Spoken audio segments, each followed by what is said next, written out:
అది 2007. పవన్ కళ్యాణ్ గన్ పట్టుకుని police station కు వెళ్లాడు. ఈ గన్ నాకు అవసరం లేదని పోలీసులకు హ్యాండ్ ఓవర్ చేశాడు. ఆ సీన్ తలుచుకుంటే ఇప్పటికీ రొమాలు నిక్కబడుచుకుంటాయి. ఆవేశంగా ఆనాడు పవన్ మాట్లాడిన తీరు అందరినీ షాక్ గురిచేసింది. చిరంజీవి చిన్న కూతురు శ్రీజ ప్రేమ పెళ్లి వ్యవహారం అప్పట్లో వెరీ హాట్ టాపిక్. అదో సెన్సేషన్. తమకు ప్రాణహాని ఉందని శ్రీజ దంపతులు మీడియా ముందే చెప్పడం, పవన్ కళ్యాణ్ గన్ను పోలీసులకు హ్యాండ్ ఓవర్ చేయడం చకచకా జరిగిపోయాయి.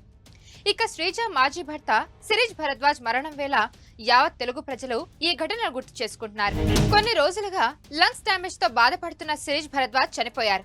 చిరంజీవి రెండో కూతురు శ్రీజను ప్రేమించి పెళ్లి చేసుకున్న భరద్వాజ్ ఆ తర్వాత విడాకులు ఇచ్చారు. వీరికి ఒక కూతురు కూడా ఉంది. విడాకులు తీసుకున్న భరద్వాజ్ వేరే అమ్మాయిని పెళ్లి చేసుకున్నారు. మరోవైపు శ్రీజ కూడా రెండో పెళ్లి చేసుకున్నారు.